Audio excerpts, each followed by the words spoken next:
Tapi, untuk wanita gila kayak lo hukuman itu nggak akan bikin lo jera ya.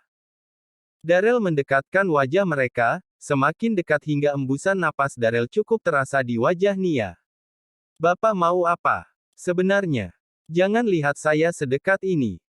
Nia menunduk malu, entah apa yang ada di pikirannya saat ini. Kenapa Pak Darel baru sadar sekarang? Kalau saya juga cantik, lirih wanita itu tanpa tahu malu. Bapak terlalu fokus Deng Meir. Darel kembali memegang rahang Nia, secara kasar. Lo benar-benar ya, nggak tahu malu. Gue yang terlalu bodoh termakan fitnah satpam sialan suruhan lo itu. Meira nggak akan bisa tertukar dengan apapun, bahkan dengan seluruh isi dunia ini, kalau diminta memilih, gue tetap milih dia. Darel berucap dengan emosi yang menggebu-gebu. Bodoh, bangsat, dan bajingan, adalah kata-kata yang cocok untuknya. Kenapa dia tidak bisa percaya pada kata-kata Meira? Saya iri dengan Meira, dia selalu lebih beruntung. Bahkan, mendapat suami seperti Pak Darel. Napas Nia terengah saat ini, menahan takut. Dia sangat beruntung. Bukan dia yang beruntung, tapi gue.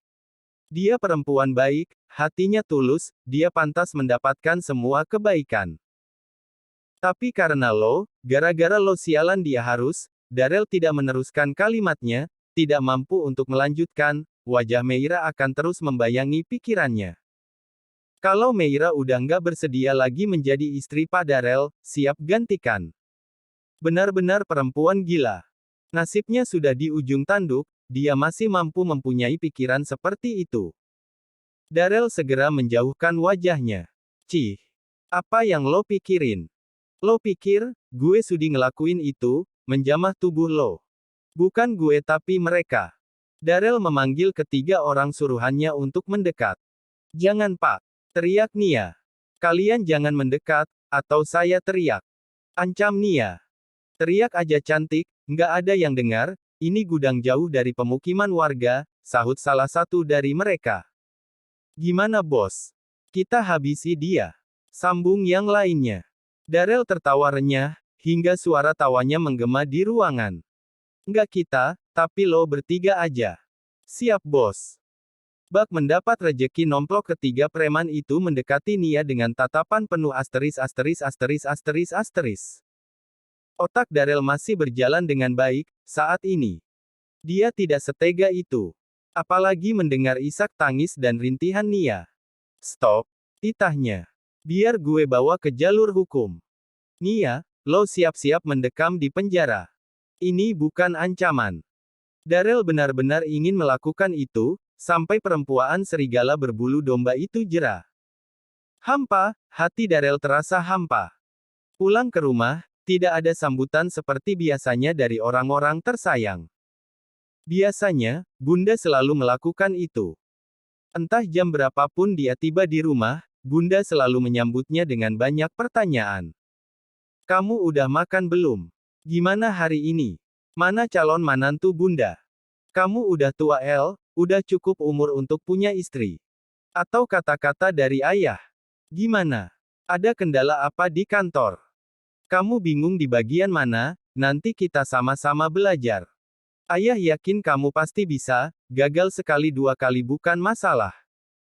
Sekeras apapun ayah padamu sekarang, itu kan untuk kebaikanmu. Meski dengan ayah hanya membahas pekerjaan, tapi hatinya menghangat saat mendapat perhatian bertubi-tubi. Tapi itu dulu, sebelum dia menikah, sebelum dia bertemu Meira. Bunda selalu mengejarnya untuk menikah. Setelah Meira hadir dalam istana mereka, semuanya semakin berubah. Rona kebahagiaan di wajah Bunda jelas terlihat, apalagi sejak Meira dikabarkan hamil. Kebahagiaan di keluarga itu bertambah berkali-kali lipat. Kini semuanya berbanding terbalik, dunia Darel serasa runtuh. Darel menapaki anak tangga dengan menunduk, jika biasanya dia selalu percaya diri dengan mengangkat kepalanya, kali ini tidak. Dia masih cukup beruntung, ayah hanya mendepaknya dari perusahaan. Tidak mencabut fasilitas yang kini masih dinikmatinya. Hatinya semakin sedih saat membuka pintu kamar tidak ada Meira yang langsung lompat ke tempat tidur untuk rebahan setelah mereka pulang dari kantor. Tidak ada Meira yang cerewet. Mas langsung mandi ya? Enaknya makan apa malam ini? Mas kita nggak pernah jalan-jalan, kapan ya kita punya waktu? Mas, kalau belum mandi jangan dekat-dekat aku. Mas, kamu suka rambutku panjang atau pendek? Aku galau, potong rambut nggak ya? Dan masih banyak lagi kalimat-kalimat Meira yang mengisi ruang kamar nan sepi itu. Ya, sekarang tinggallah sepi, bersama nasibnya yang masih terombang-ambing entah kemana arahnya. Darel menyadari kini, hanya ada satu kata yang pantas untuknya. Berjuang, dia harus berjuang kembali mendapatkan Meira, mendekati wanita itu dengan kesungguhan hati.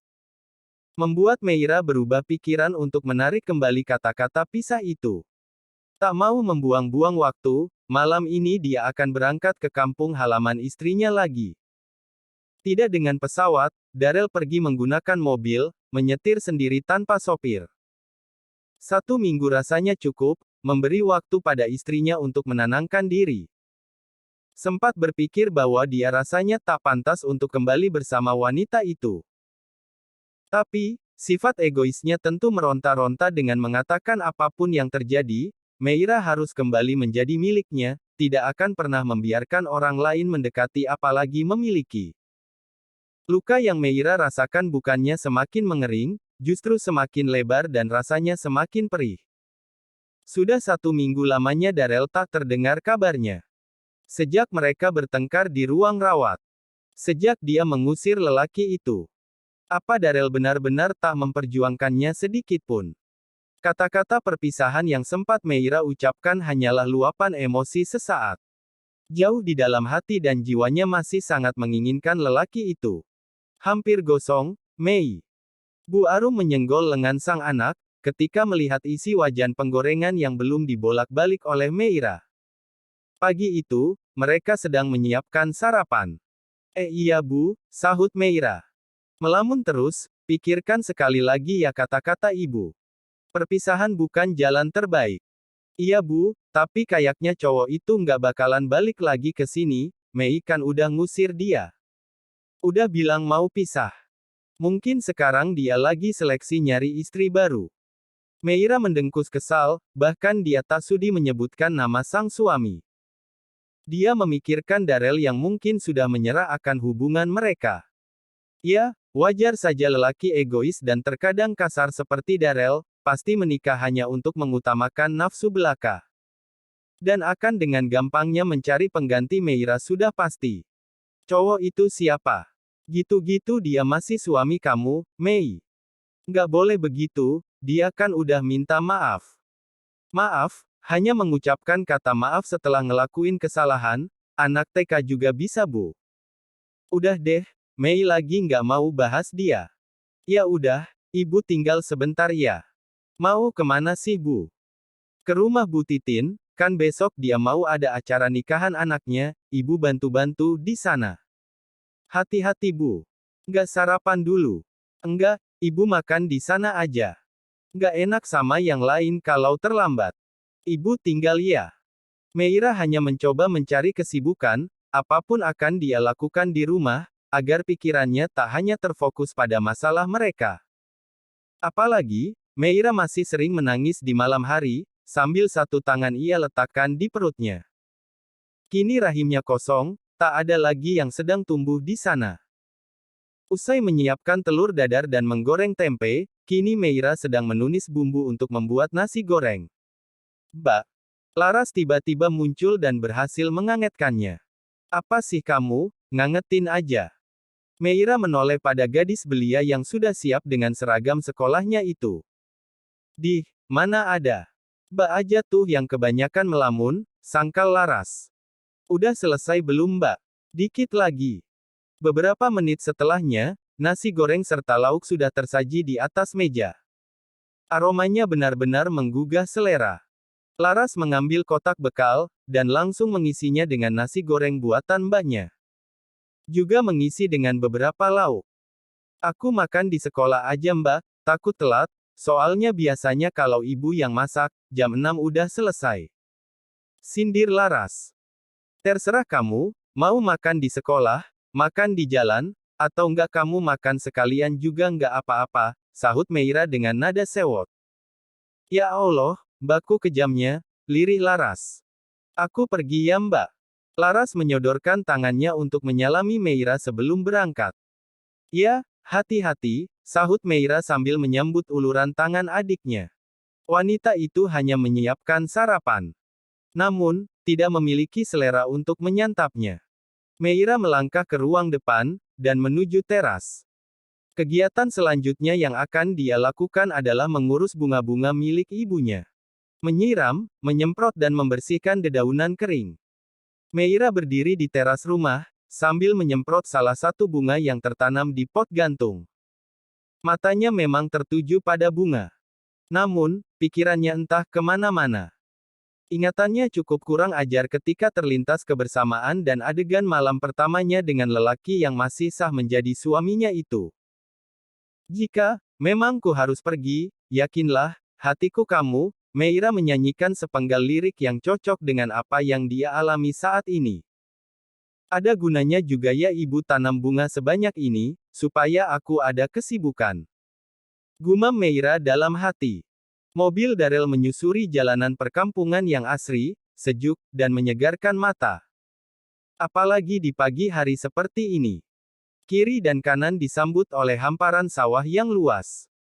Suasana seperti ini sangat cocok untuk menenangkan pikiran yang penat. Lelaki itu sengaja membuka kaca mobilnya untuk menikmati udara segar pagi itu. Semalaman dia menyetir dari kota Jakarta dengan laju sedang, tidak mau tergesa-gesa. Karena pikirannya sedang tidak terlalu fokus. Jadi, dia harus lebih hati-hati. Mobilnya berhenti tepat di depan sebuah rumah bercat putih, rumah sederhana dengan halaman yang luas dengan rerumputan hijau dan dipenuhi bunga-bunga. Sebenarnya, dia bisa saja memarkirkan mobilnya di halaman rumah itu. Tapi, karena pagarnya tertutup rapat, niatnya dia urungkan. Jantungnya berdebar cepat kala melihat seorang wanita yang sangat cantik, dan masih yang tercantuk di matanya, sedang berdiri di teras rumah, membelakanginya. Meira sedang asyik dengan bunga-bunga yang ada di teras. Darel turun dari mobil, membuka pintu pagar besi secara perlahan. Meira sama sekali tidak menyadari kehadiran seseorang saat itu. Karena dia sedang melamun, tangannya memang bergerak membersihkan bunga.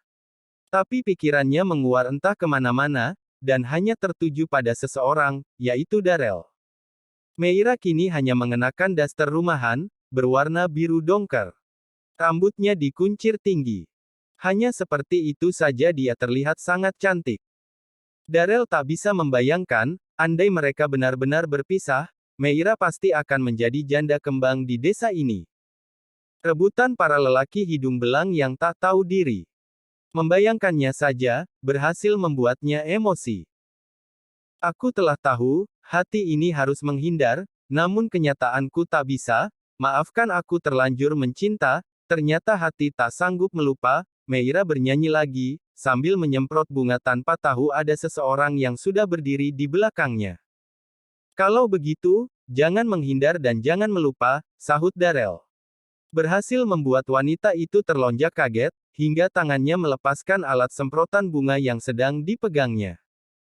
Meira menoleh, dia pikir sedang berhalu, tapi lelaki itu nyata dan kakinya menginjak bumi, menyentuh tanah. Assalamualaikum, selamat pagi, ucap Darel sambil tersenyum ke arah wanita yang amat dirindukannya itu. Andai bisa, ingin sekali Darel menarik wanita itu ke dalam pelukannya, mendekapnya, menghirup aroma tubuhnya. Tapi, apa yang dia dapat? Meira justru masuk ke dalam rumah, meninggalkannya seperti kedatangan orang gila. Bahkan ucapan salamnya juga tidak dijawab, menyakitkan. Buk! Suara pintu tertutup, dan Meira menguncinya sebanyak 2 kali.